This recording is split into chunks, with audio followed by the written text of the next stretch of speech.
right, so we're ready to start. Once you tell me, and I'm ready. Give me 1 minute. Everybody has mics, so we don't gotta do what we did last time. Make sure we get some more mics there.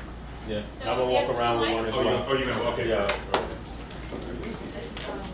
Simplified meeting, or is it just on YouTube? When you pull that, where people can ask questions?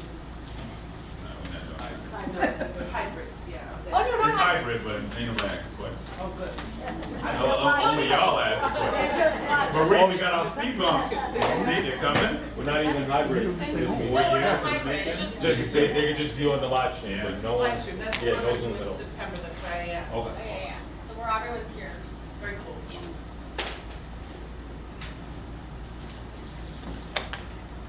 And sorry everyone, the presentations are front and back. I didn't want to reprint and waste paper, so that's great. The trees, right? Yeah, you gotta save the trees. Yeah.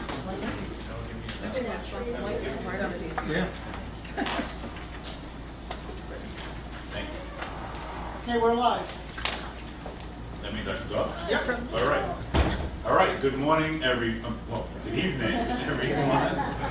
I want to start off by thanking all of you for attending, community board chairpersons, district managers, and borough hall staff, and any council member staff who's here as well. Hope everyone has been enjoying the start to the summer so far. In fact, I got 6 days off. I didn't know what to do with myself. I've had 6 days off in like 20 years, but it was a great time. So I'm hoping everybody gets some time away or some mental health breaks as well. Tonight we have two essential presentations from two of our city agencies, so we'll jump right into it. And we are pleased to be joined by New York City Emergency Management and the New York City Department of Social Services. I would like to introduce the Deputy Director of Government Relations for New York City Emergency Management, Anastasia Powell. Storm and hurricane season is fastly approaching, and we want to make sure all of our Queens residents are prepared for any challenges that we know we will endure. Not that we may face, but we will definitely endure. Anastasia will share with us how Queens residents can be prepared in hurricane season through key programs and resources provided by the department. Anastasia is also joined by her colleague Ira Tannenbaum to help answer any questions after the presentation. Let me also just start by giving my regards and prayers to those who were harmed this weekend due to another senseless shooting. Certainly the brother who lost his life during this violence as well. So I just want to start with a brief moment of silence for them. We will be holding a vigil tomorrow night, but I want to make sure we lift those families up.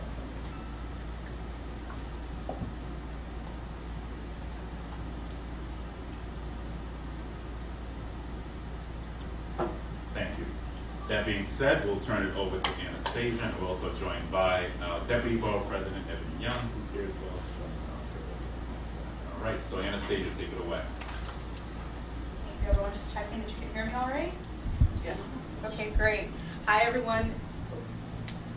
Hi, everyone. I'm good. I'm very happy to be here for you all today. I am actually going to say hello as a neighbor. I don't think her mic is on. It's on? It's on? No, we can't. Okay. It's great.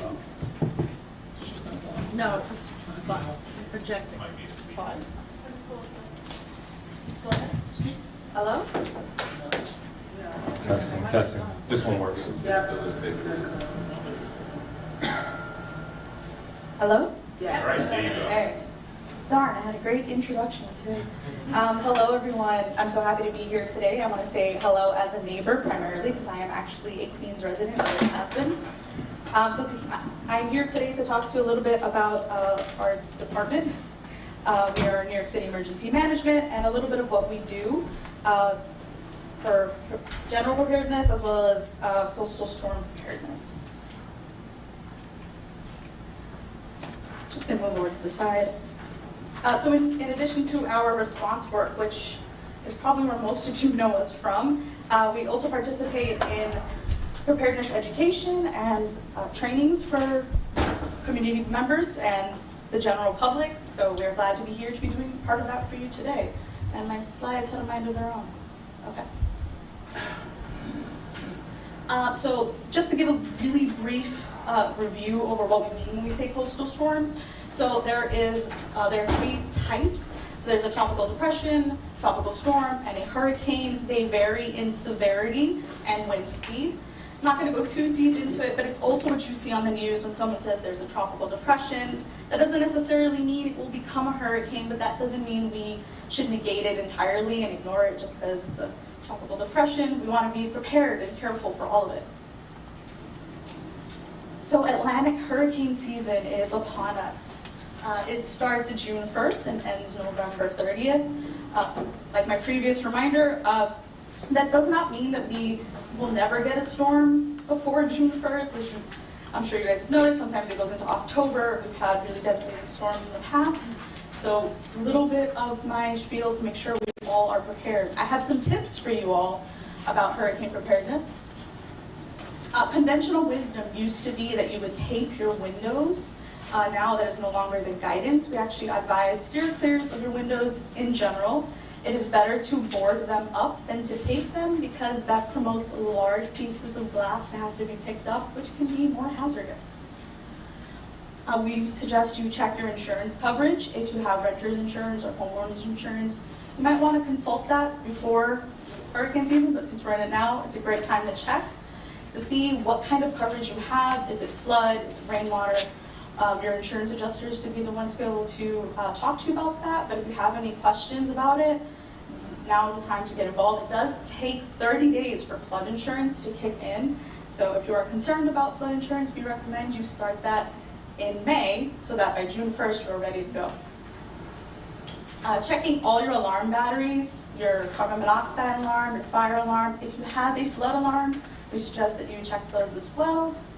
And clearing your yard and securing outdoor furniture. By that, we include anyone with a balcony. If you have a bike you haven't used in a while, or a potted plant that you're not convinced is going to move, depends on the type of storm and how fast those winds are.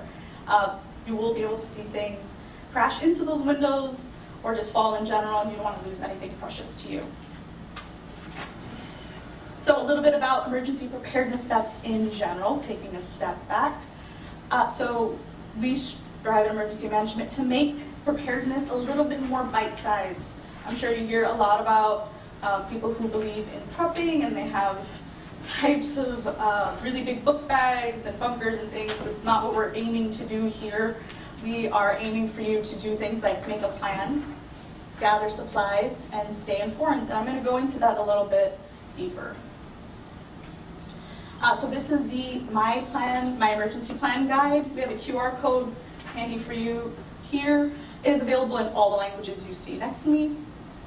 It goes through everything you need to do to make a plan, which includes a family communications plan, an evacuation route, knowing who's picking up your kid, who's your emergency drop-off person, having a picture of your furry friends or not so furry friends that you may want to be reunited with if you're ever separated, and multiple evacuation routes that you can go to, which I'll get into a little bit deeper in a second. So this My Plan, as I mentioned, it has different areas that you can look into. We recommend downloading it and having a digital version. So if you have it on the drive and your paper version is at home and the emergency is somewhere between you and home, you have that on your phone or tablet, whatever device you may want to have. If you're not particularly comfortable with technology, have that in a paper copy. I like to have a copy of my emergency contacts in my wallet, because if you asked me on Jeopardy, I would never be able to name a single phone number except for 911. So having those things is a good way to be prepared. A little more into going to the plan, we have evacuation routes and who you would call, types of taxi service. You may also want to have any type of mobility services that you're considering. So if you use Access-a-Ride and you have someone who can drive you if that service is suspended, that you make sure that that is included in your plan as well. So now we're going to move on to gathering supplies. I'm going to quiz you all tonight. How many of you have a go bag? My son's been taking the snacks out. Oh, you gotta refill those. Put them in here. I too have fruit snacks in my go bag. So some things you might want to pack in your go bag is any incidentals toothpaste, toothbrush, water, passport. The list goes on, and I'm sure you've seen a lot of advertisements or someone like me coming up here and telling you to have a lot of things in your go bag. But I just want to stress that your go bag is for you to go. So if you cannot lift that go bag or roll that go bag, you might have packed a little too much. And also make sure that you refresh those snacks in your go bag if they're important to you, and that you change them depending on the season. So I have had the instance where someone told me, yeah, I was ready to go. Seasons had just changed, it was still summer, so they had tank top and shorts and it was 30-degree weather. So that is not what you want to end up in, so please make sure you update those bags. And one more PSA on the bags, everybody needs one. So if there are 3 people in your house and a pet that can be mobile, you need a bag, the other 3 members of your household need a bag, and that pet needs a bag. We have a guide online if you're interested in pulling up what you need for that pet. You can also bother us and ask us later, we can give you some fun ideas. So putting together an emergency kit, you might want to also have something for when you stay. This is a great time to put all those extra things that would make your go bag a lot heavier that wouldn't fit. I recommend water bricks. They are a great thing to have a lot of water, but when you are storing water, it is very important to just pay attention to how often you change it out. I recommend that if you're changing the clothes out, you should also change the water in there. If there's a sale and you happen to see a lot of water bottles, that's a good time to consider it. So this is what you do for your stay kit. It can be larger, it can be a bin, it can be a suitcase. Mine actually is a plastic bin like that, and I have all kinds of fun stuff. I also have a ham radio, a trench coat, and all this kind of stuff, but I have seen people say they don't know what to use in their go bag, so I strongly suggest that you open it, practice what's in it, and then take a look at your stay kit and make sure you're kind of comfortable with both. You don't want to suddenly discover you're missing something when you need it. So a phone charger, if you change phones, you might want to get a new one. If you are no longer on certain medications, you might want to update that in your kits as well. Batteries do eventually lose charge, things like that. So the list goes on, but just checking on them occasionally.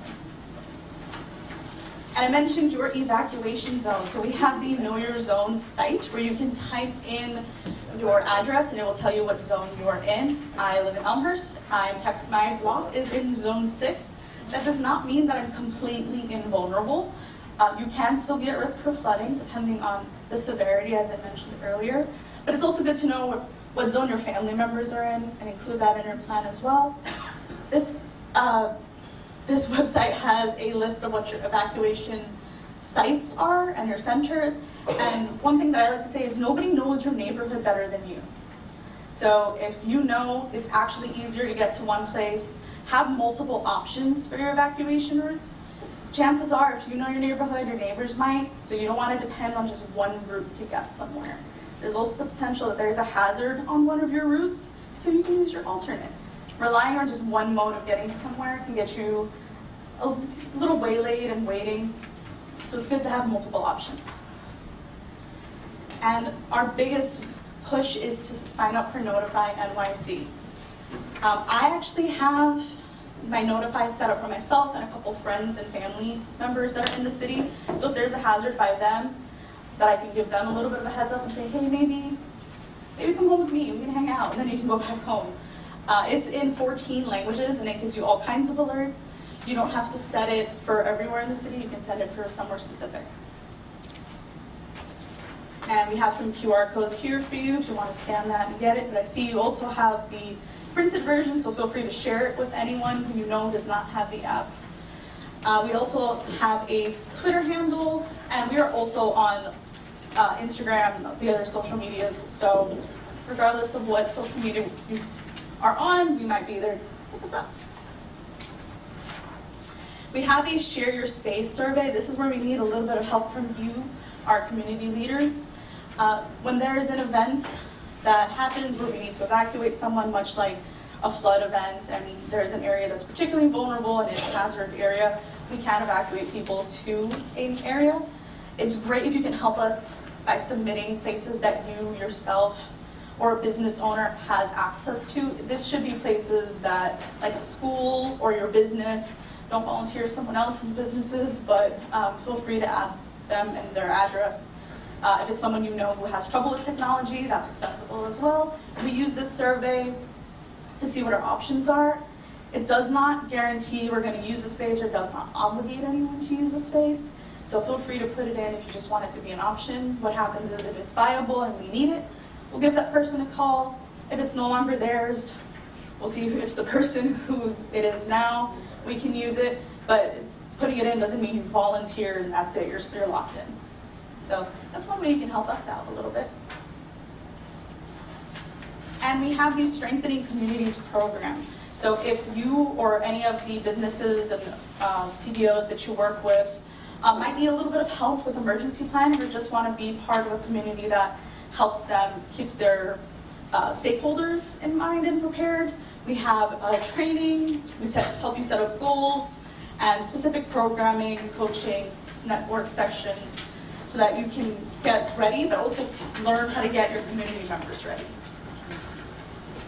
And that is it for me. If you have any questions or want us to give a different presentation, sorry, we do have the Ready New York program, which is part of what we did today. They can do a more in-depth or youth-friendly presentation. Feel free to send us an email and we can help you set that up.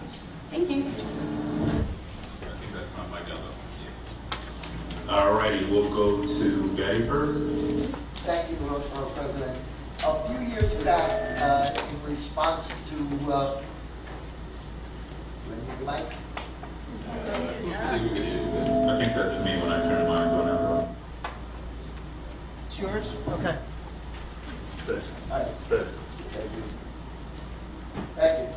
A few years back, in response to a local law that was passed, the OEM at the time posted on its website board-specific information. One of the items that was in that posting was a evacuation zone map specific to that board area. You know, we have a lot of people who, although they know they can go online to the website and go to the main map and, you know, do all the steps, but when I look at my flood-prone area, it is also the area in my board that has the oldest population. You know, I have a lot of people, yeah, they get online, they can do a little email, they're not good at downloading things and going through all the steps. Having that map available to us where we can disseminate it on paper was very helpful. And I would urge you to send each board just a copy of the map for their board. Thank you for that feedback. I actually did not know that that was something we had done, but I'm sure we can discuss it offline. And if you're specifically interested. It used to be online, you could just click on it, it was in the section where, you know, local, it seems to have gone. You know, there was also the information about evacuation centers. That was helpful, but not, that's helpful to us and we can find that out otherwise. But the map was helpful to individual people to get it out. Yeah, thank you for that. If you want to talk offline afterwards, maybe we can help set something up, or we can send the email. I know you just mentioned email is not the most friendly way, but I'm sure we can find a solution between us. Oh, I have it. I got it from my board too. All right. I asked Christina for it, got it, but the other boards may not Yeah. still have it and they want it. Thank you.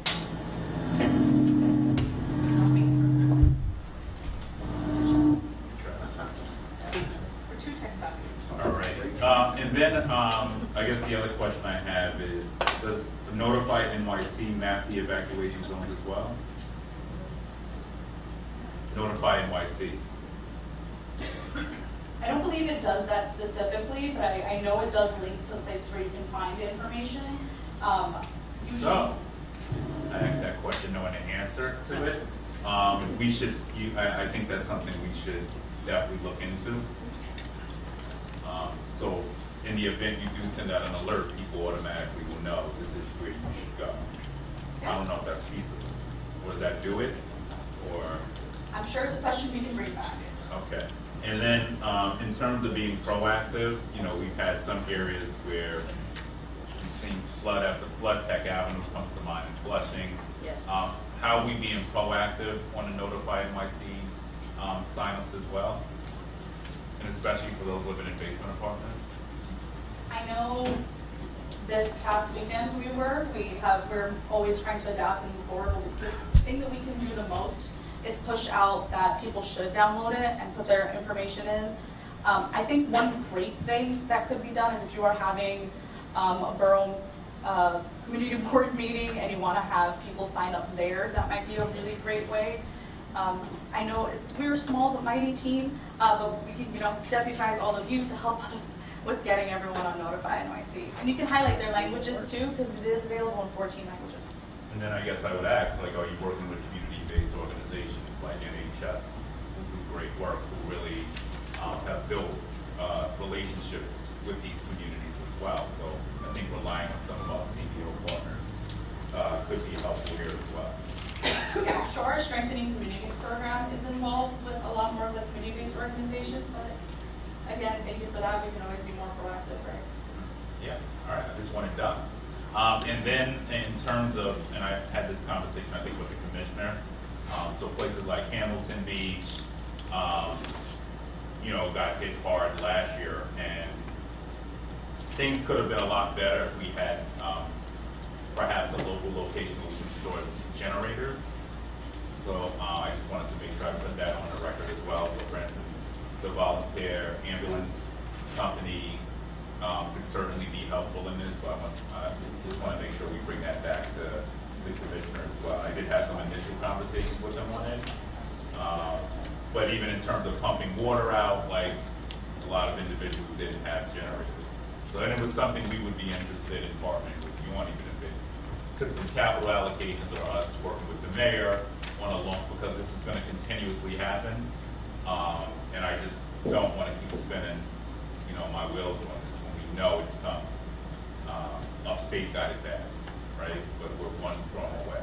And then are you still giving away, and I know for some neighborhoods, Fresh Meadows comes to mind, where the garages are sloped, so I know you were doing the gates. Are you still giving those away? And could we request more for Queens? I feel like you might have seen my calendar, if that's the question. Yes, that is something that is being discussed, and we're floating they're trying to gather interest in where is most interested. So we can definitely talk about it offline just to make sure that we get the right places, what we're looking for, but I know that's in conversation. I know they were helpful. I forgot which storm it was, but there were community members who were happy with the allocations of them and came back, said they worked. All right, those are all my questions. Betty again. Yes, thank you. Just to segue off what you said about the generators and pumps, that is one of the biggest issues. There aren't enough private companies and pumps available to get the number of homes. For example, in a Sandy, where we had thousands and thousands of homes that needed to be pumped out. The storm in December, there were thousands of homes that needed to be pumped out. I said generators, I meant pumps. We've got, as long as there's electric, people can pump out with electric pumps. But once there's no electric, and especially in situations like the December storm, where people have also lost their heat, they're gonna have a basement full of ice. We've gotta come up with a system where we can better assist people in pumping out. Because the faster you get the water out, the faster you get those basements dry, and the less restoration has to be done, which in the long range will save the city water. So that, I think, is something we need to work on to make that more of a systematized thing. Thank you. Thank you. Lawrence. Hi, thank you for this wonderful presentation. I've heard in conversations that the evacuation route signs have not been updated since the new maps have been made. Has there been any progress on updating the evacuation signs and also replacing, I know in Community Board 1 in the waterfront, there are missing evacuation signs. So has there been backfill on the missing sign, and have you updated the routes? It's a great question. We've over the past. Oh, sorry. Yeah. Alrighty. Thank you again for that question. Over the past several years, we've actually been moving away from the evacuation route signs. We're actually trying to bring them down because what we've learned is that people who are doing the who are evacuating by vehicle are typically using various ways or other routes and going. So we're definitely happy to have a conversation about putting them back up and looking back into the. Huh? Go through that again. You said people are using weight. People using mapping maps on their devices. Huh? What does that have to do So with the signage was confusing people. If the signage route was taking them in a particular direction, but their device on their phone that they put the address into was taking them a different route or telling them to turn differently, there was the fear of some confusion. So the routes typically are meant to be just move away from the water. So in general, we've been moving. So is Waze working with y'all, and not everybody uses Waze? Well, not many folks are using who put in, whether it's Waze or Google Maps, they'll put into the device a route finder to put in an address that'll take them the least complicated way rather than a specific guided route. Happy to talk about looking into reinitiating the program, but the general program has been to move away from having fixed signs that give a specific route. May I jump in? I myself am a very busy person. Sometimes I don't charge my cell phone, and if there's a storm or if there is no electricity and then all of a sudden you have to leave, I mean, the signs are perfect because they're there in perpetuity unless somebody accidentally knocks it down. It's the safest and most effective way, because suppose, like, look at Hurricane Ida. People who didn't think they were going to get flooded, but look what happened in Jackson Heights. I mean, you need to have the signs. It's not responsible not to have posted People signs. use Waze to avoid the speed cameras. And can I say something else? There have been stories in the news that people follow the maps on the cell phones. There was a woman who drove into a canal. So the maps are not invaluable. Everybody relies on the internet like it's perfect, and it's not. So I strongly recommend thinking about going back to the signage. We strongly agree with you.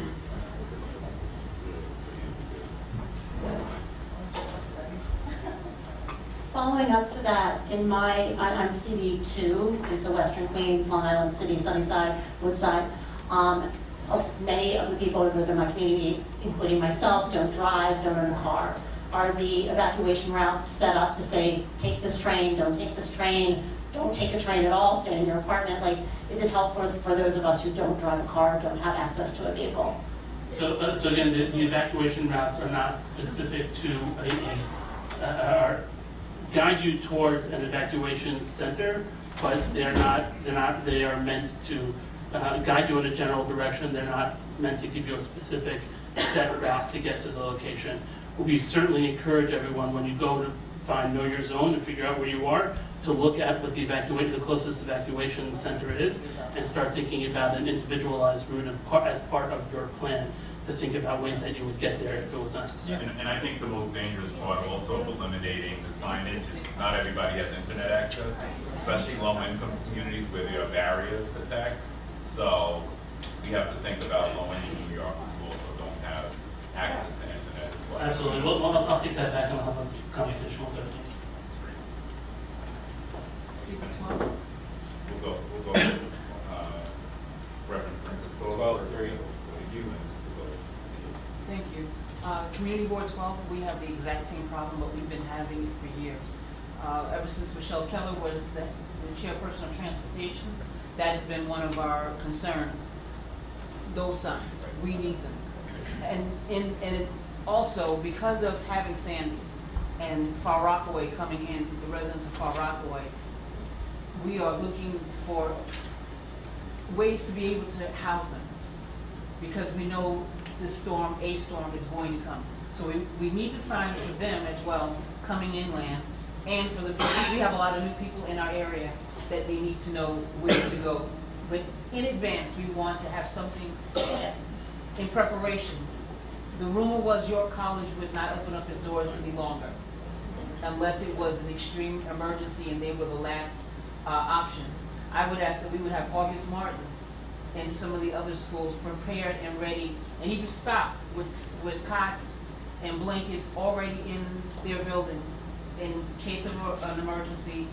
And also we would align with the police department where there is at least a, what do you call it? I call it a unified key, that if their people can't get in to open up the building, and you're asking a lot when there's a storm, that the police department has a key of some sort that they can get into any school and that they can prepare it for evacuation and for others coming in. Well, OEM would do, OEM, and I will give them credit, during Sandy, because I was there. I slept at York College. And certainly, because remember, in advance of the storm, we're going to have at least a few days, all right?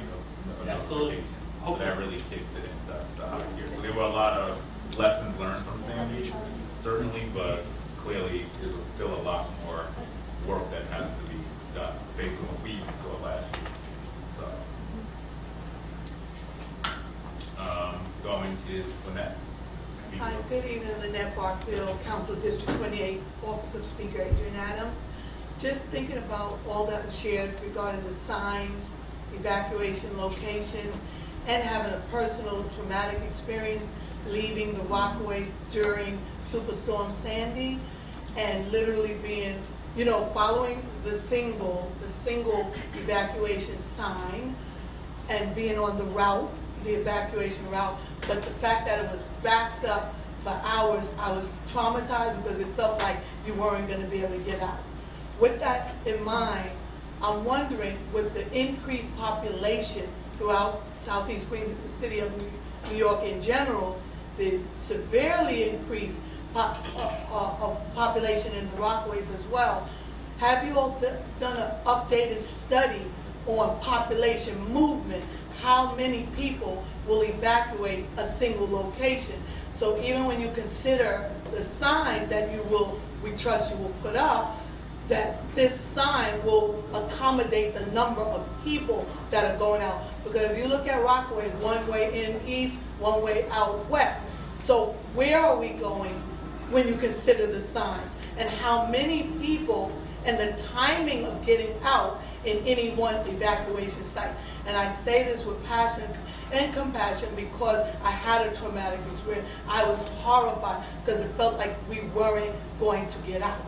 So I think the big question is, with the increased population, have you done a recount of how many can get out in a single point in time? That's an excellent question, and actually, just a couple months ago, in partnership with the state, we kicked off a new evacuation study funded by the federal government to do exactly that, to go back and look at the assessments that we've done in the past to evaluate based on population, based on routing, based on road availability, to look exact. It's going to take a little bit of time. It's not something that happens overnight, but that exact study has recently been kicked off in collaboration with New York State and the federal government.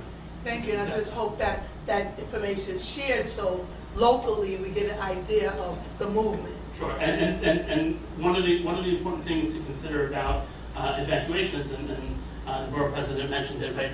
We typically, with coastal storms, have a couple of days in advance, and we would be looking to issue an evacuation order as far in advance as possible, probably at least 48 hours in advance.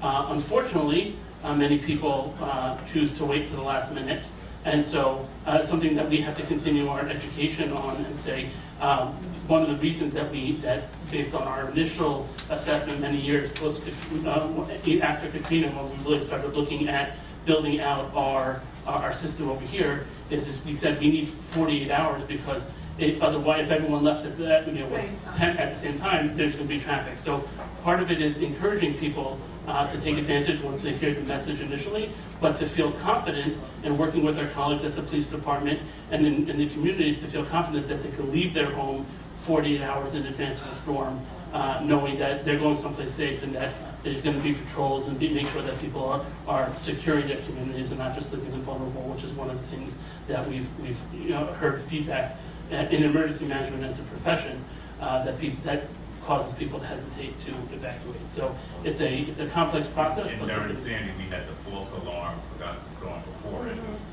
So a lot of people waited Oh, to the 100%. last minute. So right. people have to, and I think that's our job. When people hear evacuate, you gotta evacuate right away. Don't wait 24 hours before, wait, when you're given far enough advance notice, we need to express to get out right away. Yeah, because we had the false alarm before. Hurricane Irene, which Actually, we issued the okay. evacuation order for, and people came back and said there's not so much water. Right. And a year later, when we had Sandy, a similar storm, people said, oh, it's a Category 1 storm. We're not, we didn't have, nothing happen last time. And then because of the direction of the storm, ended up significantly impacted. Would you be able to include that in your marketing campaign to remind people to stagger their movement as well? Yeah, And do our best. I gotta go to people. Frank Smith. Oh, no, I'm going to you, sorry.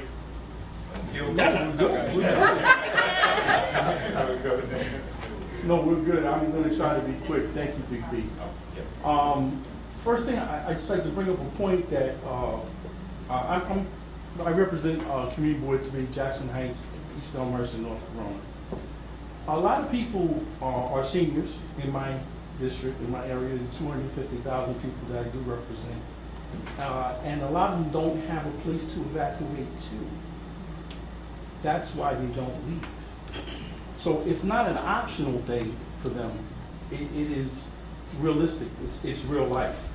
Also, I'd like to get into the signage, which was very good by Reverend Thorpe here. There is no signage along Ditmars, East Elmhurst, and we're right next to the water. And it would also be good if there was a sign that says shelter here. I don't know if many people were born here in the 50s, 60s, and 70s, but we used to have shelter here, the building, and everyone knew. I think back then it was bomb shelters. Yes. Civil defense. Right. It was civil defense. Civil defense, right. If something happened, everyone knew, okay, let's go to this place.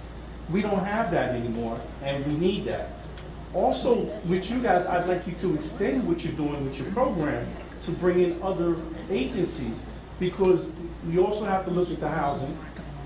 We have Vaughn College next to us. But is Vaughn College accepting people at that time? Is it doing anything?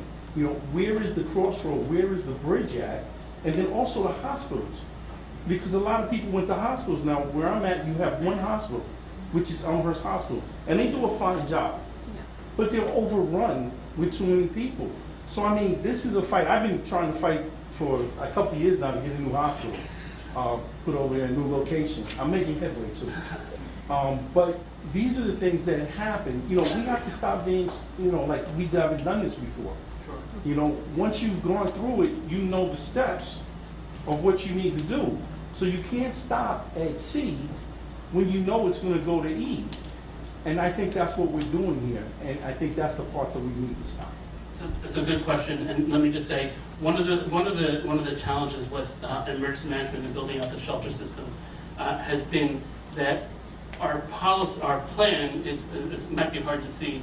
If you look at the 6 zones that we have, that's for a worst case scenario, and if we get hit in the worst case scenario, all of our shelters are by plan outside of those 6 zones, because the last thing we would, given the way storms can change, the last thing we want to do is to tell people to go shelter shelter someplace in zone 3 and then have to suddenly move them because the storm got worse. So all of our shelters and evacuation centers are outside of all 6 zones. So if there is an evacuation order that's issued because we're evacuating the area that you're in, the key is you're not going to find necessarily is to know which evacuation center is closest to you in advance and make your way towards that evacuation center and not anticipate a local facility just around the corner, right? So, because that's probably the same particular hazard that we're trying to evacuate folks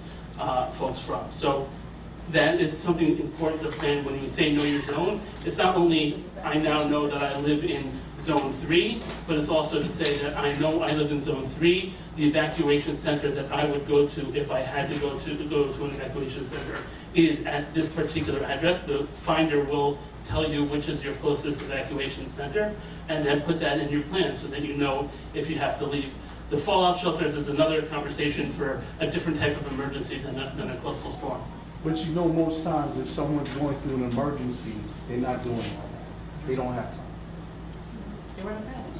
Well, hopefully by preparing, one of the things we say all the time is by preparing and taking the time in advance to know what you're going to do when you hear an evacuation order come out. Hopefully, and that will keep the level of panic down because you're confident in the fact that you have a plan, that you know what to do, and that you're ready for this emergency. But I think to their point, and also back to Betty's first point, is making information easy. The fewer clicks, the better. So like, for example, on election night or primary night, if you go to the Board of Elections website, they got a big old juicy like red, orange banner that you can click on to get exactly what you want, because they know that like 98.8% of people are coming to get those results. So whatever interface you have, again, because I've not navigated your site, but in an emergency, the easier it is to get the information, the better, because I get what you're saying about preparedness. And I mean, I'm constantly pushing out, notifying Wesley, please sign up, on our social media. But as often as you do that, people aren't going to be prepared. So the fewer clicks, if you can have some type of quick clicks that kind of goes live when we're in a real storm situation, that people can just get the information they need so they don't have to go click to a click to a click. And especially when you're talking about the older population, they want a one-click, get my information and go, because the fact that they can get to that one click is an accomplishment. And they've probably got kids on the phone on the other end trying to navigate them through those clicks. And it's going to make them even more nervous. It's adding more emotional energy to the situation. So I think the more we can put above the fold, the fewer clicks, the better in an emergency would be better. I'm betting that our communications folks plan to do here, because that's the exact conversation that we've been having. And soon, as soon as we go live with it, if it's not already, nyc.gov/knowyourzone, it will take you straight. The first thing you see is this big, is a big circle at the top that says, click here to go into the Know Your Zone Finder, and it takes you straight to, and has all the information you need about knowing your zone and how to prepare for it on that one page. You don't have to go to our website to then click through, nyc.gov/knowyourzone. And the same is actually being done for nyc.gov/beattheheat. As we all see what's going out in the Midwest and in Texas, and the heat is slowly rising in our area. And so certainly as we get into the midst of summer, nyc.gov/beattheheat is going to be your one-stop shop. Get right to it. Thank you guys so much. Appreciate it. Sorry, I had just one more note on that, actually. Part of the reason that we're here today is to empower you all in your communities to be able to take those steps forward. And we understand that there is a gap in a lot of different places, but one thing that we have done and can do is presentations like this, especially with the community members that you know are already struggling with access to our resources, but also we've done exercises. The booklet that I had earlier that makes my emergency plan, it's not something that you have to just give someone and say, okay, like good luck with that. You can have a workshop on it and talk them through it. I'm not saying it's something that has to be done on a monthly basis or something to that effect, but if you're interested in helping us move one step forward, I think that would go a great way. The New York City radio station, New York City TV station, right? I've said this before, but say why don't they use it? They have I've said to the borough president in the past, and he agrees with me, New York City has a New York City TV station, I think it's Channel 52, and they have a radio station. I do listen to it, I know lots of people that listen to it. You never hear anything from any of the New York City agencies. It's free, it's from the city. You're a city agency. There are no PSAs. I do Facebook and Twitter every day. Maybe once a month I see yourself on social media. There's nothing to tweet.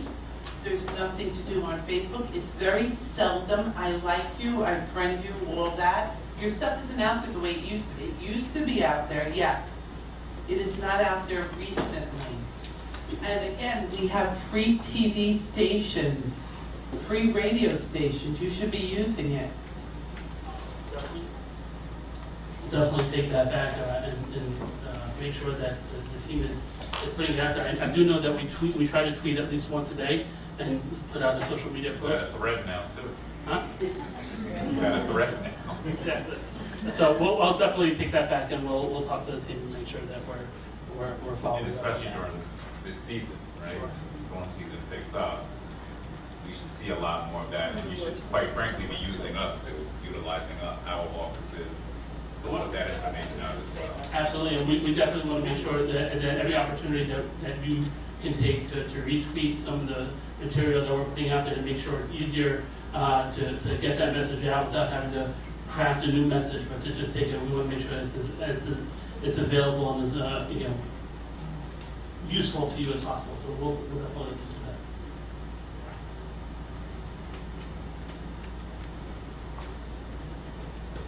Borough President Donovan? I have a question. In regards to emergency management, and I've had this conversation with DOT, we need to have them run a grid and go look at all the signs and make sure the signs are visible and that there are signs in place. Because I've driven a lot of streets, a lot of back streets within the district. And they are missing, they're faded. I've had this conversation with them over and over again, and they've asked me to give them a list of streets. And I told them that they need to go do their job. I think I had legislation and run a grid. when I was at the council like that. For that very reason, they should be inspecting That's what we need them to do, because as a retired person, a retired police officer, if a person needs help and they run out their door and they look up at the sign and it's not there, the new EMS guy that just got on the truck, he doesn't know where he's going, and neither does the officer. If he's in pursuit, needs help, he can't call for help because he doesn't know where he's at. Same thing with the fire truck, ambulances as well. So we have to help them, help us, and help themselves to get those signs up. Thank you. And if you do have locations, please send them to us.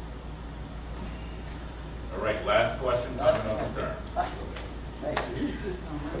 Now that we've gotten everybody to evacuate, we need to have a place, since this is Queens, and although we do have pockets of Queens where people do not drive, people in Queens drive.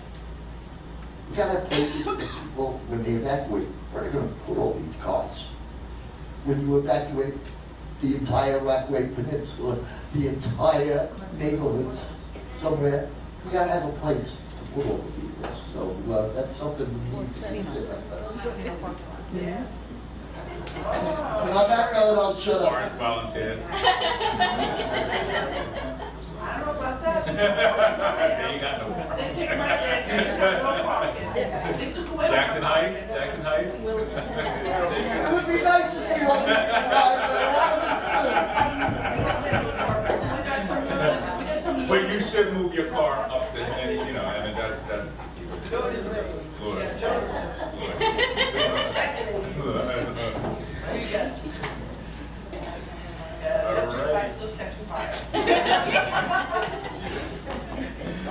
All right, thank you for your presentation. We look forward to following up. Definitely on the signage piece, definitely on the pumps, once again. And when I traveled to Puerto Rico, in the Dominican Republic with the mayor, I think it was Puerto Rico, where they have alarms. No, we went for the because they had this storm, so we traveled for a few days.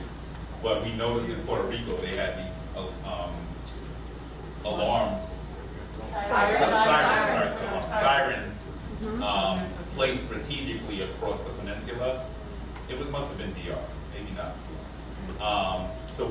think about that, and that was something the mayor told me. Elementary school, on top of every school.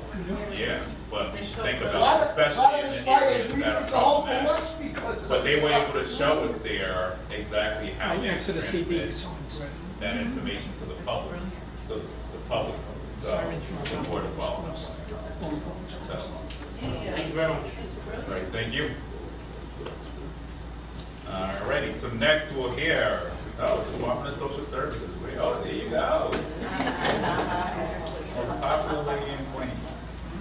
For our next agenda item, we are pleased to be joined by Marika Scott from the Department of Social Services. Marika serves as the Deputy Commissioner of Intergovernmental and Legislative Affairs. Marika will provide to us an update on DHS emergency sheltering of asylum seekers here in the Borough of Queens. And we welcome you. I want to thank you for the work and communication you certainly had with our office, even as I sat here on a new site. We want to thank you for the work that you're doing. I know it's been a tall task, not an easy task, but a lot more work to do. Thank you so much. I'm happy to be here in Queens. I'm thankful that you guys are having me here. I'm from the mainland, the Bronx, so thank you so much. I want to introduce to some, but probably no stranger to anyone in the room, our Borough Representative Sam Clark here.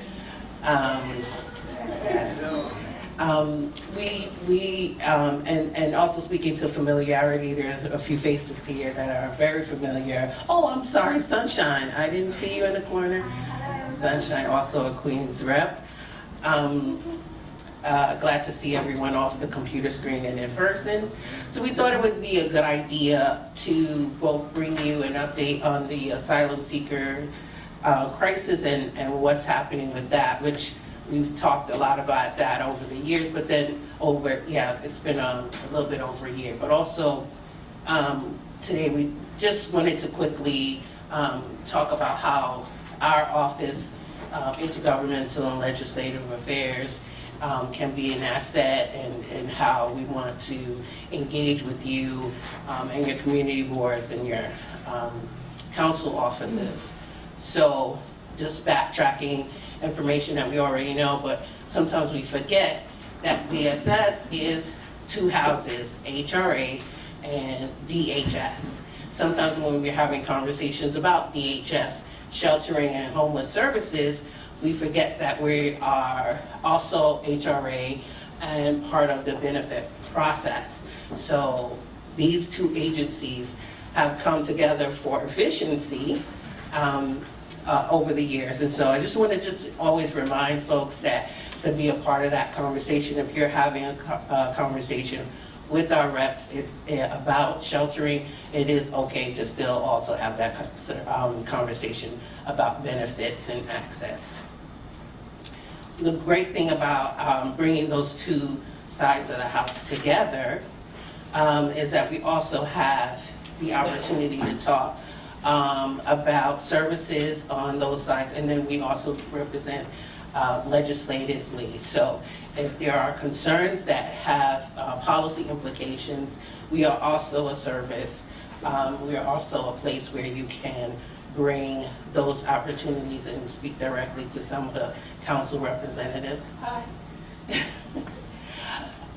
Always good to have conversations, but we're really the same folks, the same people, and if you need access about, and you have thoughts about the shelter and what the policy issues are around that, our Office of Intergovernmental and Legislative Affairs is where you should be bringing those issues and concerns.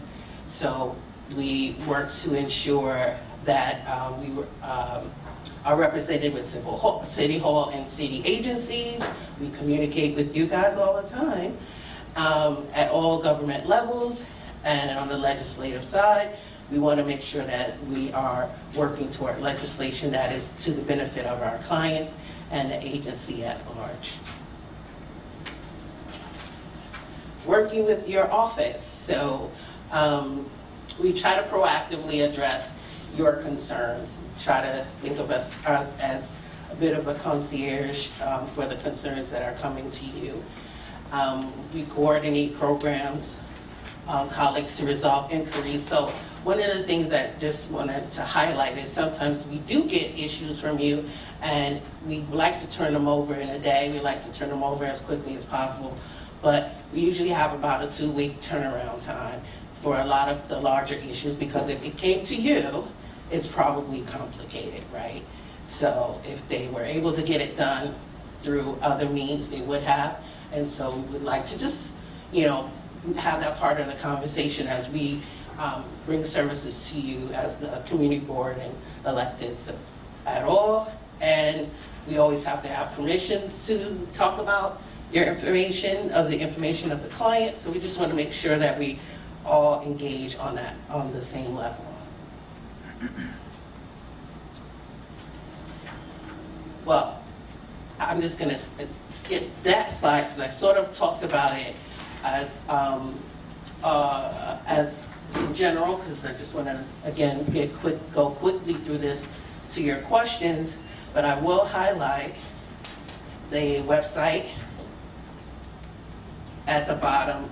That is an HRA guide, and it really is an asset because that website will give you an idea of some of the benefits and that are available to constituents as you go through your that may come into your office. And a lot of times you're not quite sure, or you don't know what is available. That website is an asset to bring up some of those things.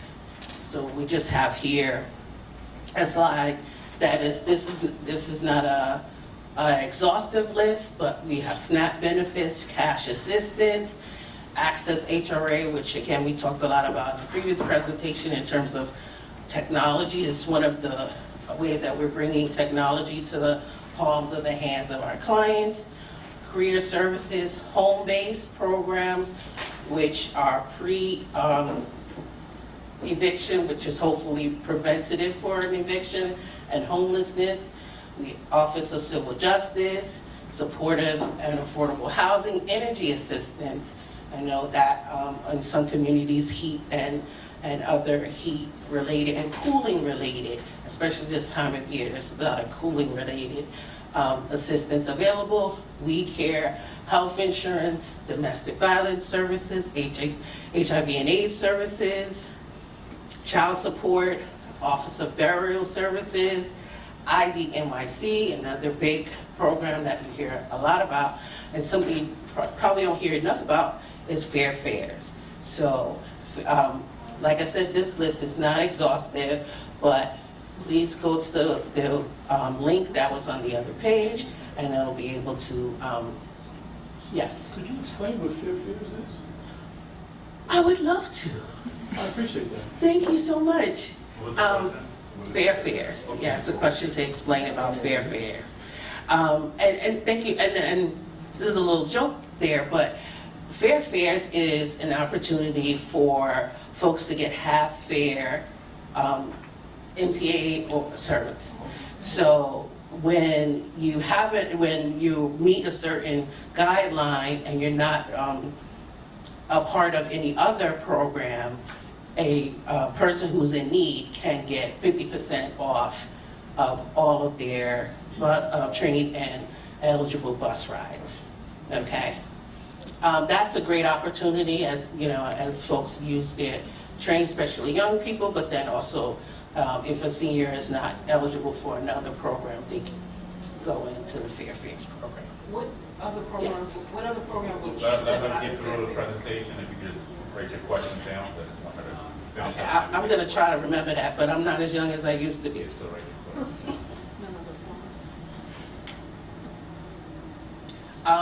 Just helping constituents that come into shelter. We want to highlight some of the front doors for our shelter system for single men.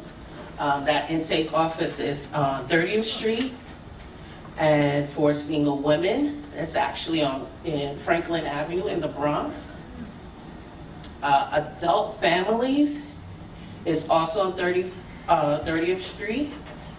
And then families with children, families with minor children, go through our PATH Center in the Bronx.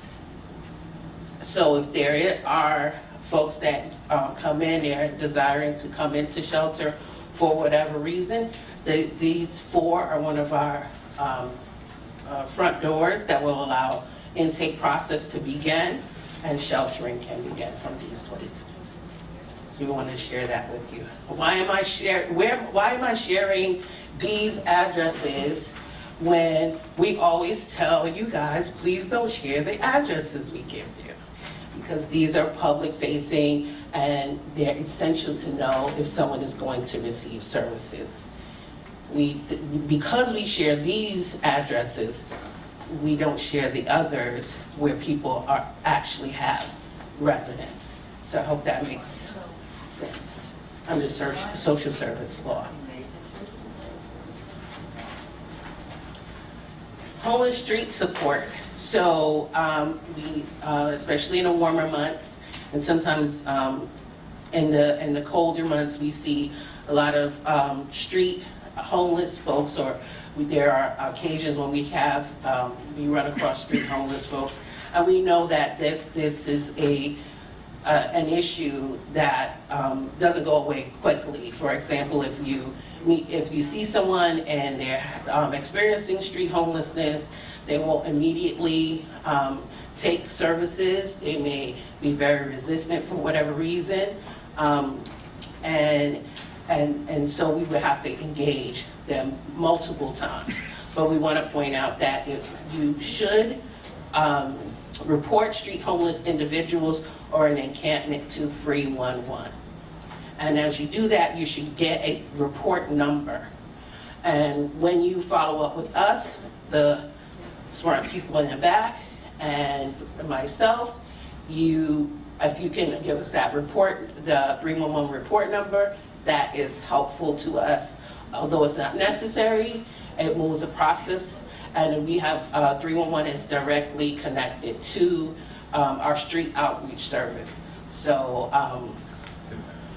there are folks who will absolutely get services immediately. Someone will come out and check on them. Does that mean they're going to be gone in 20 minutes? Maybe not, because we're going to go out, we're going to check on them, we're going to see what service they need. We're going to offer the services, and potentially they say, I thank you, today's the day, and in many occasions it's not. So I know sometimes that's troubling when you do make a call and you see the person there the next day, or even a half an hour later or an hour later. Doesn't mean they haven't been in contact, but we know that this is an issue that is difficult to get solved in just one encounter. And how to get support. We talk about Access HRA again, which is included in your, everything is in the presentation.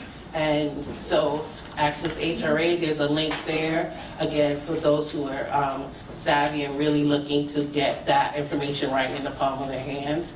But then there's also one number. One number is, just what we're all used to, a phone number you can call that can connect you to services.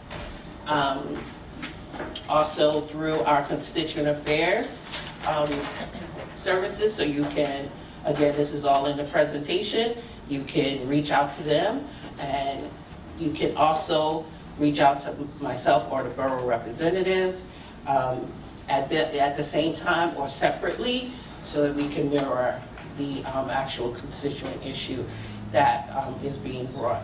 So, thank you.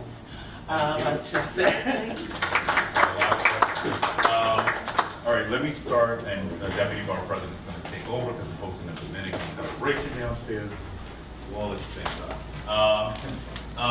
So in terms of the intake centers, and I know we have been requesting one in Queens. We shouldn't have to travel to the Bronx or Manhattan. I think the council might have introduced legislation in this matter. Where are we at with making sure that every borough has intake centers? Because I know even for me, I think we got inboxed about a PD victim they gotta travel in the middle of the night with their kids to the Bronx, especially in parts of Queens where there's no transportation, very little transportation or efficient transportation. It's hard to get to the Bronx. So can you speak to where we're at there? Sure. You seem to be a little prescient, or perhaps you know something about the council process. I don't know. Former councilman. He was a council member. Yes, there is a bill, actually two that really apply to this, that will address potentially having an intake site for family children outside of the Bronx. You know, as you know, the council process takes a while, and it includes a vote and it includes many things. But one of the things that we as an agency, especially in the position we are now, is building out a complete families with children center is a huge endeavor, both financially and otherwise. When we talk about intake, we talk about assessments, mental health, we talk about medical assessments. In the age of COVID, we talk about testing of certain factors. We make connections to DOE at intake for families. We screen for domestic violence. There's a lot of things that go on at our sort of flagship at PATH that are hard to duplicate. There's also the management of services as it pertains to our legal mandate, which is that we need to house a family. So when a family comes in and they say we need to be served, they come in at 9:30, we have an obligation to have them sheltered by 4 a.m. Splitting that obligation and sending people to 2 different places may be a logistical issue. But well, we gotta work on it. Because if you're in Queens, it can be done. I'm sure we're not the only place in the country where this exists. And I know that's not you, but I just want to make that point that it must be done. Because you should not have to leave Queens to go to the Bronx in some forsaken hour, especially for DV. Right. You know, it's unfair to them. I think it's important to make sure that we one hand has to talk to the other. Right. Like we're a bureaucracy. We got to cut through it, and we got to make life easier for people who need to transition to shelter. Because then they end up going to the Bronx, then they're brought right back here to Queens. It doesn't make any sense. And the women's center is trained to a bus. Everyone else has a direct train. It's like a 5-minute walk, but it's the women's center that is a train to a bus. Which, if in the freaking middle of the night, doesn't stand to reason, it's not safe. So I think, all to your point. And I definitely was signing on that legislation. Well, that's a question for them, and she said it's a question of money. The city has the money. It's a question of priority. We should be able to build it out. We just got to build out these intakes. Let the record show that I did not save the city. The city has to build money first. It's a question of priority. So, Mr. Mayor, we want an intake center. We will talk to them. The right people are talking to the right people, so I'm sure there's other questions is too, before I leave. One-shot deals, where are we at with that? Is that maxed out at the moment? If you can just speak to what a one-shot deal is. Okay, so a one-shot deal is usually related to what I described it as a home-based issue. So like if you have you're threatened with eviction, you have your back rent, and there's a sum of money that is owed, you can, but it's a perception that you will be able to pay going forward, there's an opportunity for a one-shot deal, which is a loan that needs to be repaid. Is it a loan? It needs to be repaid. Yeah. It is. Did that become recent? No, it's always been. Oh, it's been. Is it an interest-bearing loan? Now you're asking technical questions. But I can follow up in terms of, but if I took a loan, I would want to know if it was interest bearing. I think the caveat is to that is, what type of enforcement that is behind that. but it is a loan and it is. What happens if you don't pay it back? There's a judgment, but there is a judgment. So, if you pay $5, you're paying something. As long as you're paying it back. So you can pay any. You can work it out. You can have conversations with the appropriate folks that want to see you paying it back. But it is supposed to be paid back. HRA, us. How many judgments are out there? I didn't bring that information today, but I will follow up. And then in the interest of time, because I want to get to everybody else. Does every, so in terms of shelters now, migrant shelters, does every council district have one at this point? I don't have all the zip codes in front of me, but I'm sure the answer is no, because we, in terms of migrant shelters, are going where the hotels are. And the migrant shelters are based on a need in how quickly we can stand them up in emergency shelters. So I think it's fair to say the answer is no. Does every council district have a shelter now? I can follow up. In Queens. In Queens? In Queens. I'll follow up on that. Can you folks take down some notes so I'm not a liar and I don't get back to? Oh, we're going to follow up.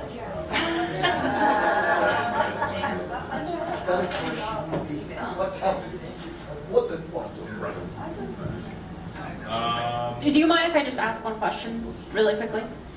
Oh, hi. So my name is Marisol, I'm the Director of Community Boards. There was an article this morning on the Gothamist that the city has ceased public buses to transport the migrants from their arrival at Port Authority to their shelters. It was said that it was temporary, but it has continued going on. So I guess what's the status of that? How many shelters do we have in Queens? And how many migrants and or buses approximately are arriving daily to this day, approximately? Because I know it changes from day to day. Okay, so one of the things about the crisis itself is that it is brought on this whole of government approach, which is really City Hall led, but it involves our sister agencies, OAM, HPD, UHMH, H&H, and so the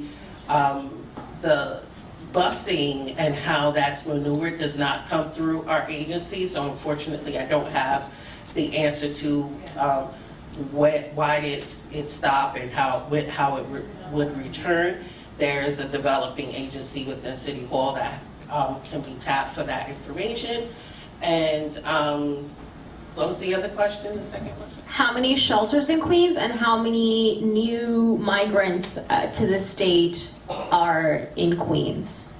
Okay, so I picked up the wrong paper in terms of, so I don't have the number of shelters in Queens. What I can tell you is we are at 139 emergency shelters in the city, the total city, and that includes a little bit over 58,000 individuals. That's not right. I got 2,000 in my district. Pardon me? No, I have 25 shelters in my district. That can't be right. The number's 500, 600 in the shelter. No.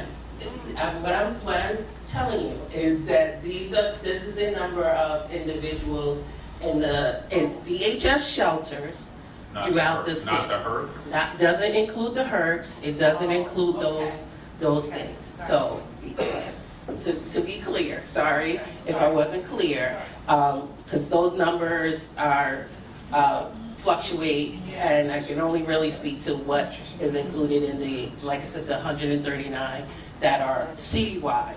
I will follow up with the Queens number, but I know the number is high, and we've discussed that with your community board as well.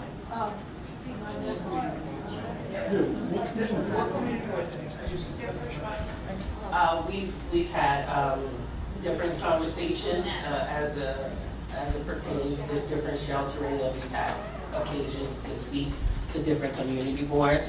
But we're happy to go to all community boards. It's not, I think I'm there. I just want to, okay. I want to piggyback off of what the borough president said in terms of the weight of the questions and the answers thereof being laid on your shoulder. We're not doing that. However, we are a city in crises, and I believe we all are aware of that, resulting from the influx of migrants and asylum seekers. We are a city in crises resulting from it. I would just ask first, are you aware of the most frequently asked question? Because really at this point, it's the most frequently asked question. Where are the migrants? The borough president said, is there migrants in every council district? We need to know that. I'm just a little concerned that at this point, we are servicing with our tax dollars unidentified folks. Where are they? Like, where is the data? Where's the data on where they are and how many in that kind of sense? In that sense.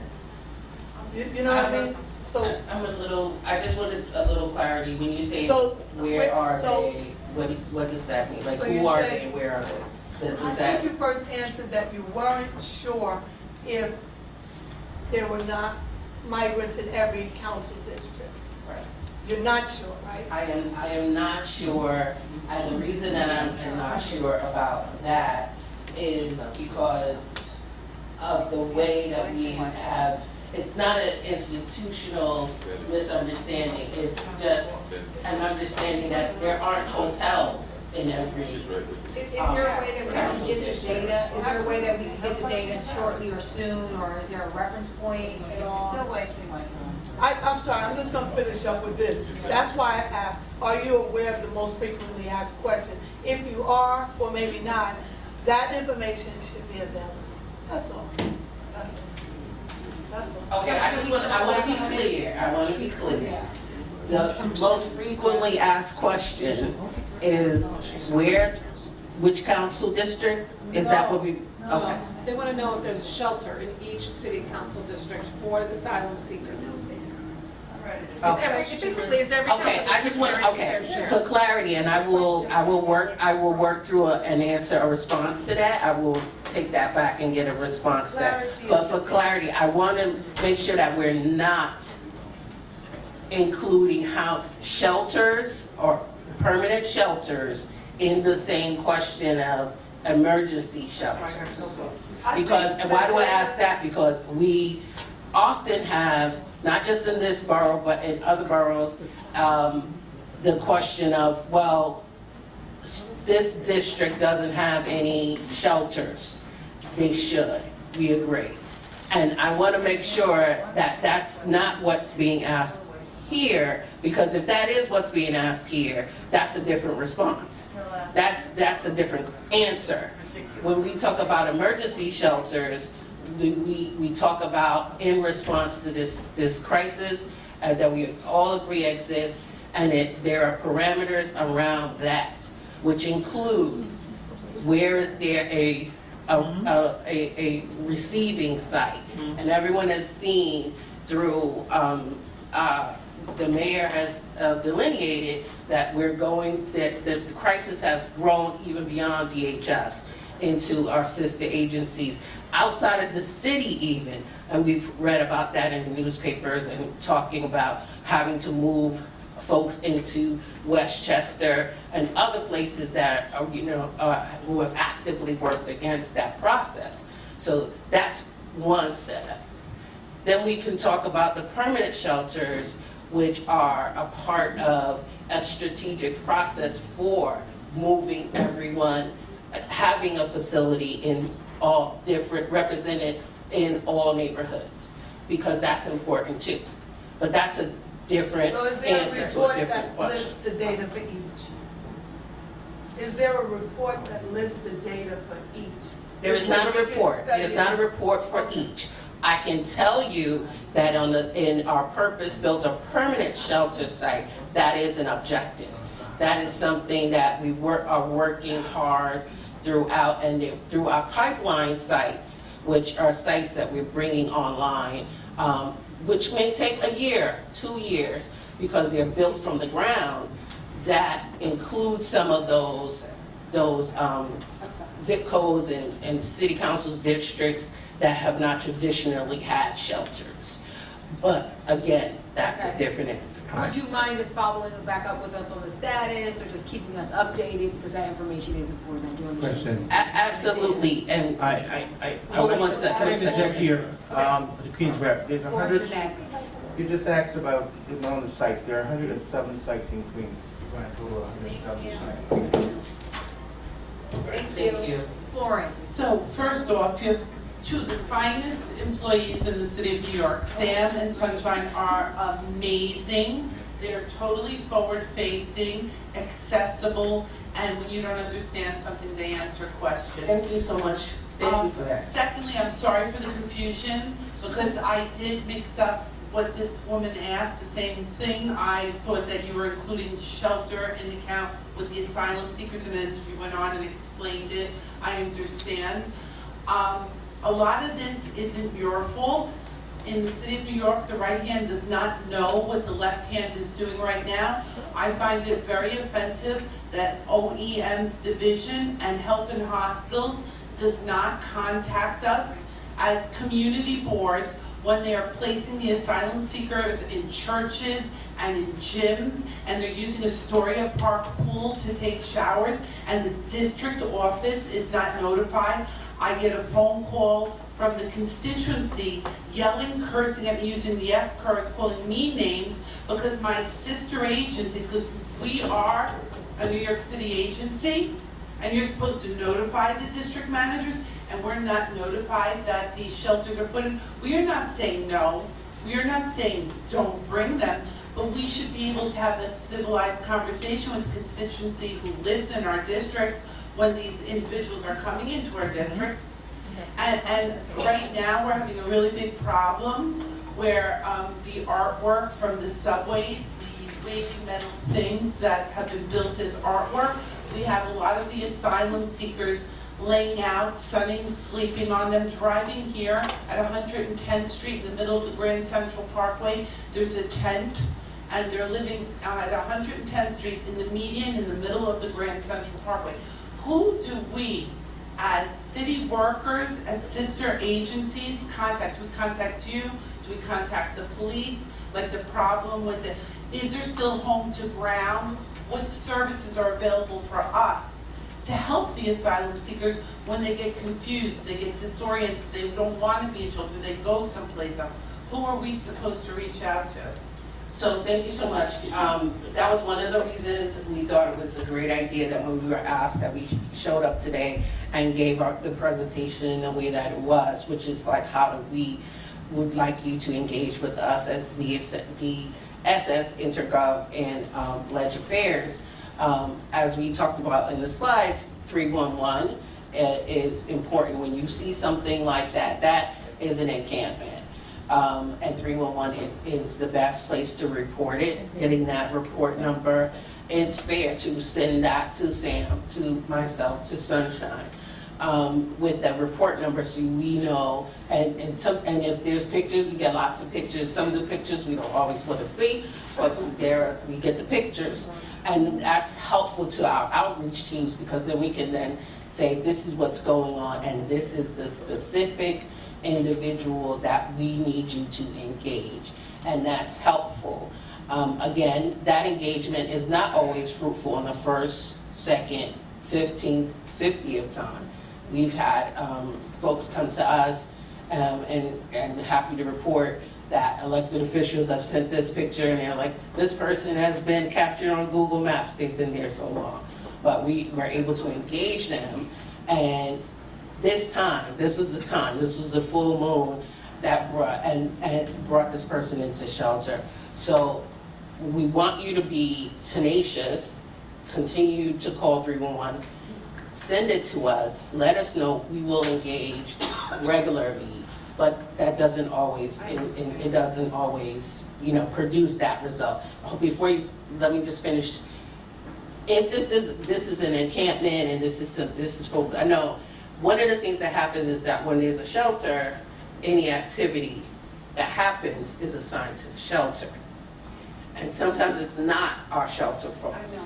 And that's why it's still important to say to us, this is what I'm seeing, this is how I'm seeing it, because then we can take it back, work through the shelter provider, and say, this is what we're getting from folks. And a lot of times, it's like, no, that person is not our person, but we see that they're sleeping in a bus stop, we're gonna go out and engage them.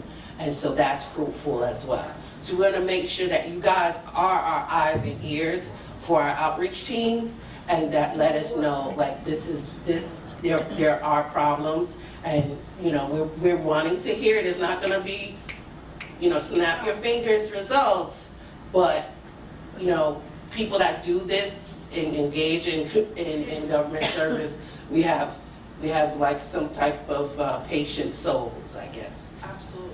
So I would ask the Borough President's office, maybe September, for the Borough District Service Cabinet, if we could have OEM, Health and Hospitals, a CAU, and Health and Hospitals, OEM, CAU, and DSS all in the same room together at the same time.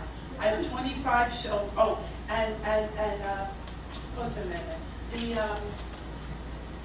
For the Department of Corrections, they have shelters also. I forgot what it's called.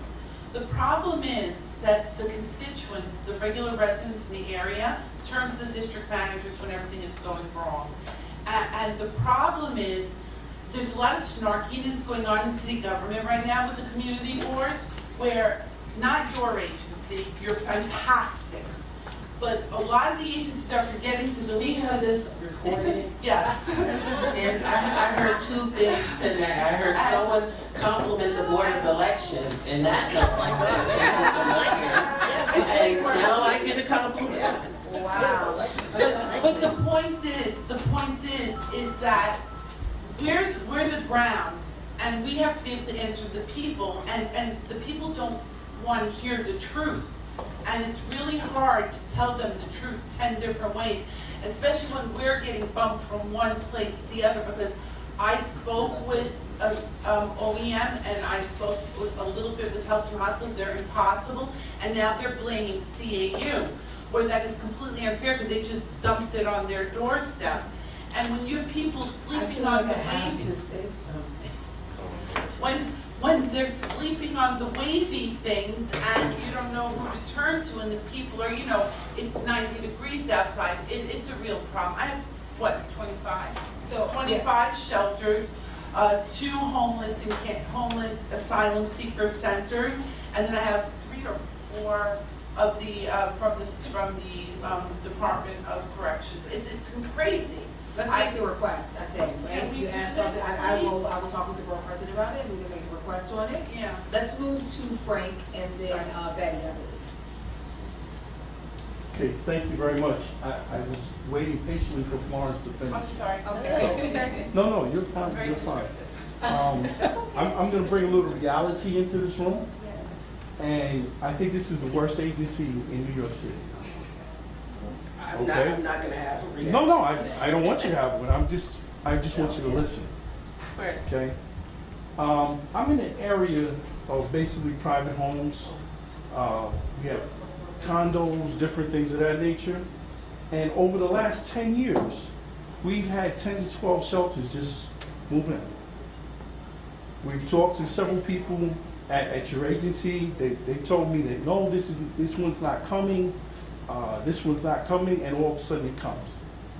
Then it comes into temporary. You have a different definition of temporary than temporary is in the dictionary, Webster's, or any place else I've ever read. And I'm a college grad from Lincoln University. Temporary in the city is 3 years. I never heard that before. Before I heard that from Amanda of the last regime. This is not something new. It's exacerbated, yes, but this has been going on for 10 or 12 years.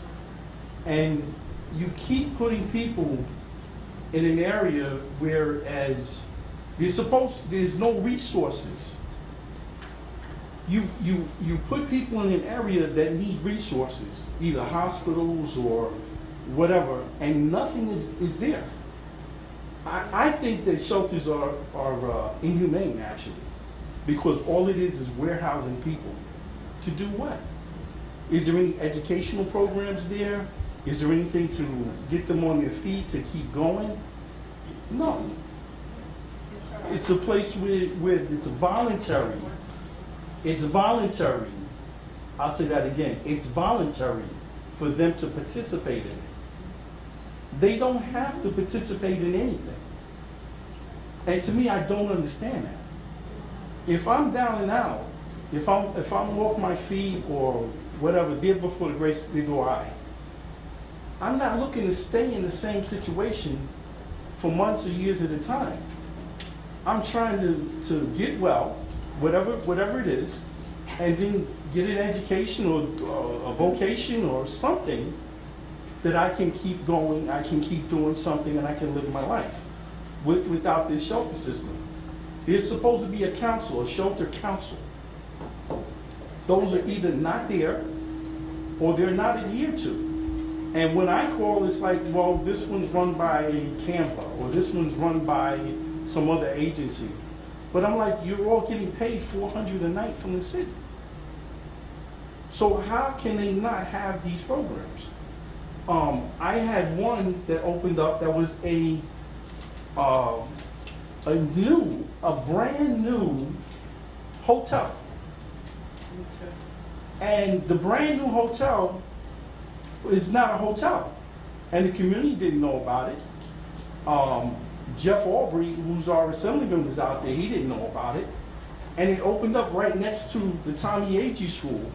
That's a state-of-the-art school.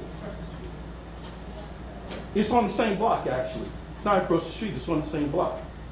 So I don't understand, when you put things in place, where are the resources?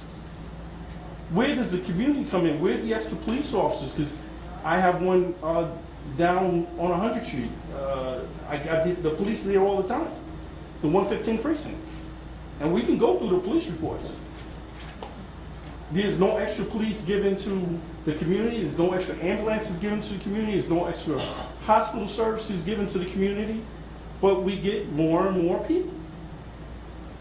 Where are the rules and regulations? Openly doing drugs, openly urinating, defecating even. And I have letters from people that are telling me this. Yeah. Nothing's being done. Right. Yes. Is there any way Sam Yes. can answer? Can I answer the question, sir? Before, Yeah, I got it. I have to, I'm not as young as I used to be, so I have to keep the thoughts in my head, so I have to write them down.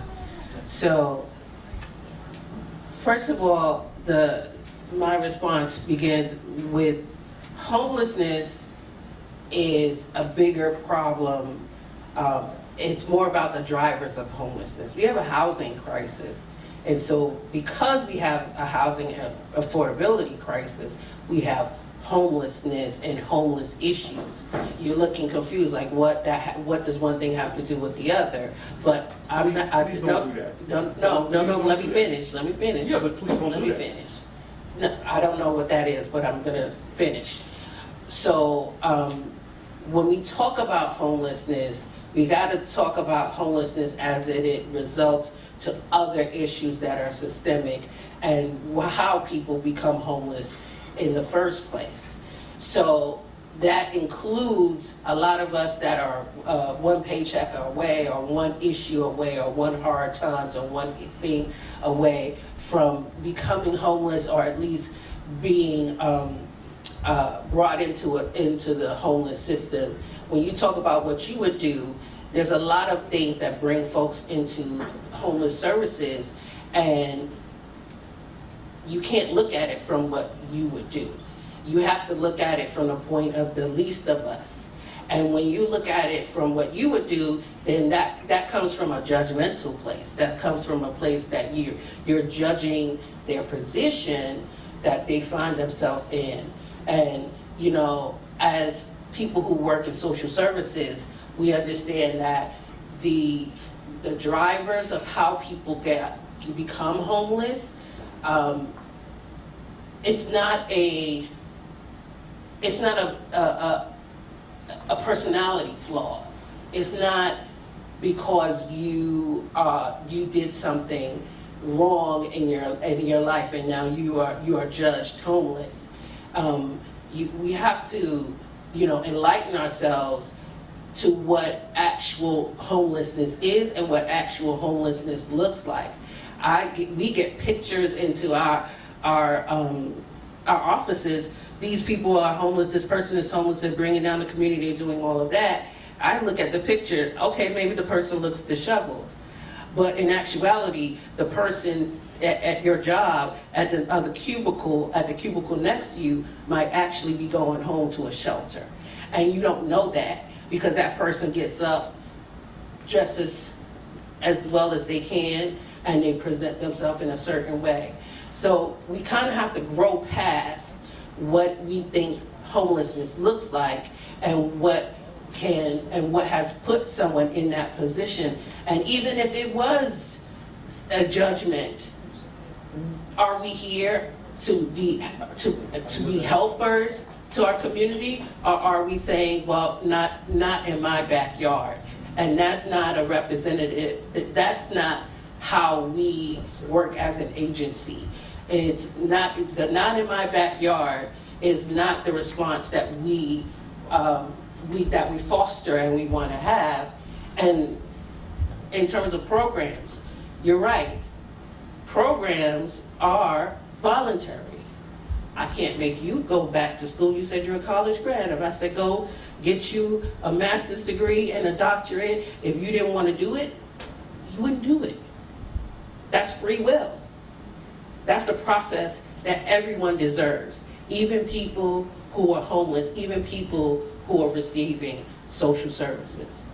Yes, there are services. There are programs. There are programs that help folks who want to be employed get employed. There are people who help connect folks to all types of programs in terms of how to get themselves together and their paperwork together so that they can get a voucher program or they can get into the process of getting permanent housing. There are a lot of things that someone does all day in order to get on their feet. Can I interrupt really quickly? Absolutely. I know that I'm looking at time and I'm looking at people, but I want to be respectful of giving you an answer and you having a dialogue with her. Let's go one more maybe response and then back, and then if we have to take it offline, absolutely. Okay. Just have I'm available for that. Just have a chance to respond. Yes, quick response, Sam, and then quick response. I'm going to give you some good insight. First and foremost, I want to thank all you community board members that work diligently with me to take campaign to get rolled over the fire by the community, myself, the Florence, the Gary, the Joe, the Freddie, everybody. Now, when you talk about, there are services at these sites. We have even work partners with elected officials to bring services into these various shelters. And it's been successful, So to say that we don't have the resources there is not clear, not true. There are services brought in. Every provider provides services, be it English, ESL, they bring healthcare, they have language line, they have vocational training, their partnership. We here put together what we call community partnership, adopting of the shelter. You have a high school, you have York College, you have BOEC in Brooklyn, and they all come out. So to say that, I know you see the shelter, then you say, people say, Lord, in my backyard. And here's the problem. We have a housing crisis, major. But then when we go now to ask for zoning to bring affordable, real affordable housing, we get the pushback. So what can we do? But we have to be, you don't want them sleeping on the street. So that's the part, the catch-22 we're in. But again, I want to thank you all for your cooperation, for you all that work with me at Sunshine. Diligently, we get our licks. I get my Florence's, call me, and but we try to do the best. We have the Blissville Association, the various community associations, and they do reach out. So I am sure that you're talking about your area, and I spoke to the member Aubrey, and we are always in constant communication, and we do work on joint partnership to assimilate the asylees. And again, thank you again for everything. Thank you. Okay, really quickly, I'm gonna finish with Frank, I'm gonna go to Betty, because I promise you, and then I will go back, yes. But last comment on the back and forth, and then we'll have to take it offline. Kind of just to wrap up. This Yes. started out. Hold on a second, Betty. Frank is gonna respond, and then Betty, yeah, there you go. Okay. Okay, Frank, you wanted to conclude? Yeah, I just wanted to include what I said. You guys are great at spending. That was spun very nicely, but I never said anything about too much or whatever. I said that in my estimation, it is too much for 1 yard. Let me put it that way. We have too many in East Elmhurst, Corona, and Jackson Heights. And what I meant by saying that there had to be some sort of resources, I meant resources for the community. Okay? The community has no resources coming in with an abundance of people. Anytime you have people moving in, whether they're in a shelter or they're in affordable housing or they're in housing, the community needs to support itself with resources, whether that's programs, whether that's food, whether that's job programs, whatever. I can go on the list forever. That's what I said, okay? And also, I just want to end with this. When I say myself, when you pay your way, when you are able to stand up on your feet and do whatever you need to do, that is free will. Free will is not living off the government. Okay, so that's actually very true. I think that's a great comment. Can we handle that part offline after that last? I just want to, because this is to everybody. Okay. This is not to this gentleman. I need to get to this is more for everyone, and not to negate your comments. I would love to work with you, bringing us to the community board, having this further discussion with not only you, but all the stakeholders that you bring to the table. I'm going to go a little bit off script for everybody because I was a former deputy borough president in the Bronx. So I know that a little bit about community boards and where you have the opportunity to ask for resources through your budgeting process and through the statement of needs and so forth. So one of the things that is key is asking the right question to the right person. You know, bringing forth the negatives, perceived or otherwise, to us, DSS, DHS, HRA, we're going to give you our logic behind why we do that.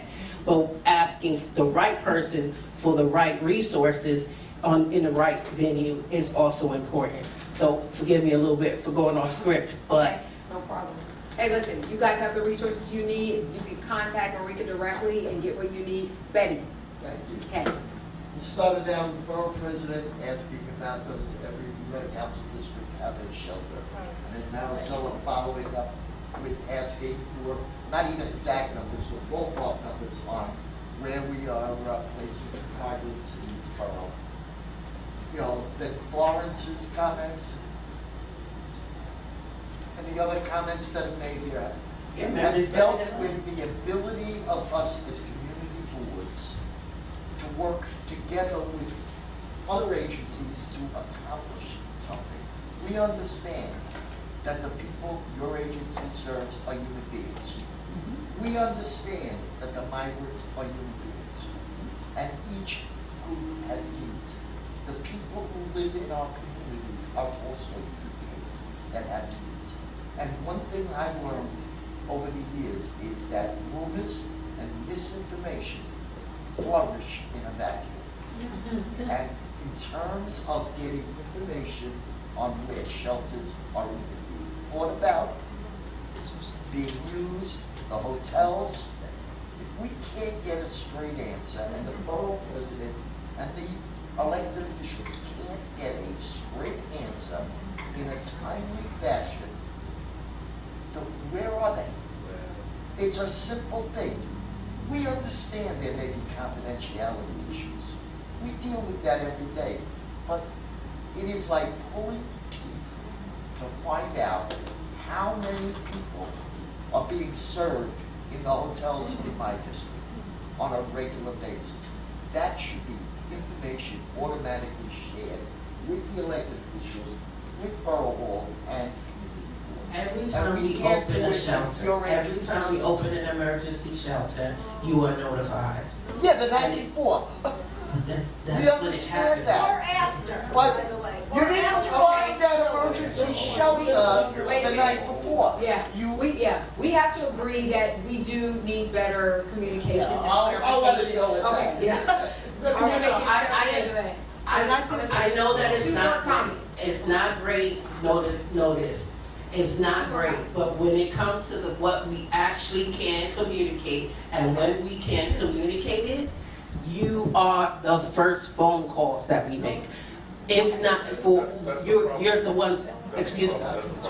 Okay. So late, it doesn't matter when we get it. But I mean, what do you want me to, what is an effective way to communicate what's happening other than what? We'll follow back up on that because it's true, the borough president has something to. And I don't wanna be- Yes, and then I'll take you. I don't want to be redundant by no means, and in all due respect, thank you for all your service and everything that you shared tonight and everybody's sharing. I just want another opportunity to clarify my original question. And believe it or not, the table you have right in front is going to help me better ask my question. But it'll go helping constituents, right? The reason why I'm being forthcoming with my question is because even in a recent community meeting, people came after Speaker Adams with all implication that she is responsible for all of this that's happening. And then the questions she was asked are the questions that keep coming up. So using this form, and I'm just trying to be helpful, I can't speak for the speaker directly, but I know what we are going through as a district office on her behalf. And so with this sheet, helping constituent, you see how you have men, women, adult, families right in front of us. All we're asking for the constituents who ask us is, what are those numbers per community board? And then at the end of that same chart, you write dispersed in how many units, how many places located. I'm gonna do it again. And I'm a former math teacher, so in my head, this is easy work for me. But that's okay, that's personal. But stick it to the point, one more time. For us, community boards, district staff, helping constituents, they ask where all these people come from? So you mentioned, you said, we give you a call. So let's say you gave, because I may answer the phone, gave us a call every day. Monday you gave us a call, Tuesday, Wednesday, so forth. Yes, you gave us a call, but at the end of the week, I still can't answer that question. I cannot tell you how many men, women, adult families, and children, and you don't have to put names because we get the feedback. We can't tell you where. I don't need to know the name of the shelter. I need to know there's 5, and all of these people are dispersed in those 5. Okay, And that's the best we have to do better at that, and we need to follow up on this, and I'm gonna be respectful of everyone's time. Giovanna will go, I've in with her, but I'll end it quick. It's a quick. We need to quit. Okay, I understand, yes. Thank you for your time. Please. Okay. Okay, I guess I'm going to reiterate what many of you have said. One pervasive word that I've heard in this entire process is that community boards are that we partner with your agency. But I don't see that. I think that community boards are partnering but we're getting the short end of the stick. It's really, really important. I haven't received phone calls on a regular basis. I inquire of Mr. Clark, and before Mr. Clark, Amanda, and still, I'm not getting the information in a timely fashion, and most times, not at all. So we really need to work on that partnership. it's not just myself. What happens is people call me on a daily basis, what's going on over there? There are people sleeping on my steps. They are lying in front of, businesses and so forth. I think that if we truly work together, I think that if we could do, as a group, do a much better job and render better services to those individuals. Because I will tell you that that's probably the second most reported complaint that I get on a daily basis.